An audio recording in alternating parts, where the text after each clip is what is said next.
Hola, bueno, aquí estoy de nuevo. La semana pasada no subí ningún video, les quedé mal, incumplí con mi palabra, lo siento. No tengo una muy buena excusa, pero bueno, esta es la que tengo.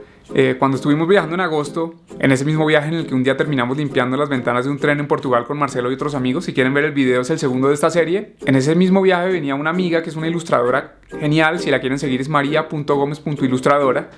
Y ella a veces sacaba un iPad y dibujaba digitalmente con un lápiz digital. Y un día me dejó probar y yo me quedé muy impresionado de la precisión con la que hoy en día uno puede dibujar algo en una tablet, digitalizar lo que uno está haciendo con la mano. A mí siempre me gustó dibujar, cuando estaba en el colegio lo hacía todo el tiempo y luego en la universidad también, le hacía caricaturas a mis compañeros, a los profesores. Incluso en algún momento llegué a hacer una exposición con ilustraciones mías y siempre soñé con la idea de algún día poder hacer una animación. A veces hacía dibujitos en las esquinas de los cuadernos o de las libretas y era un dibujo sencillo en la esquina y luego hacía y podía ver, no sé, alguna animación sencilla de una cara o alguna bolita que se movía. Obviamente no podía hacer nada muy complejo. En algún momento también pensé en hacer algo más elaborado, haciendo dibujos y tomándoles fotos a cada dibujo y después digitalizarlos, pero esto era demasiado complicado y dispendioso y no tenía los recursos técnicos para poderlo hacer. Entonces cuando vi que hoy en día uno puede realmente digitalizar un dibujo tan rápido y con tanta precisión, pensé que también podría ser una herramienta increíble para poder intentar hacer animación. Entonces, atentando un poquito contra mi economía, me conseguí un iPad y apenas llegué aquí a Bogotá lo saqué. Y fue como mi perdición en estas últimas 2 semanas porque estuve yo no sé cuántas horas haciendo una animación súper sencilla. Lo primero que hice fue un osito al que se le movían las piernas y las rodillas y hacía como un movimiento que parecía como si estuviera haciendo ejercicio.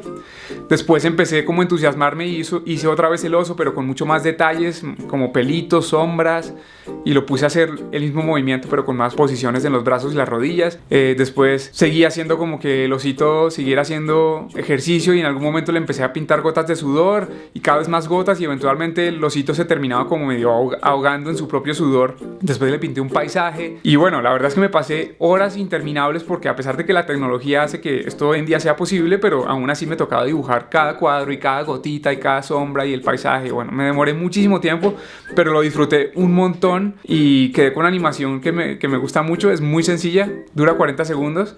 Después le hice la música, grabé la trompeta, la guitarra, el piano y hice una cancioncita al final que está dedicada al oso que no sabe cuándo parar de hacer ejercicio y termina completamente sumergido en su propio sudor, que también es un mensaje para mí, que la verdad es que cuando me gusta algo mucho me cuesta mucho parar, entonces se me olvida comer y duermo poco. La verdad es que puedo ser un poquito desregulado en ese sentido y no me viene nada mal acordarme del lema de hay que saber cuándo parar. Así que aquí los dejo con lo que me entretuvo durante estas 2 últimas semanas. Muchas gracias a todos los que han estado viendo estos videos. Ojalá se suscriban al canal. Denle click a la campanita que está al lado del botón de suscribirse y así ustedes se enteran cada vez que yo subo algo, les llega una notificación, un email.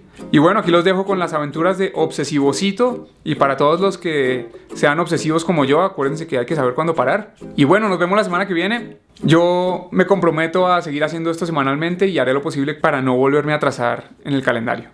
¡Chao!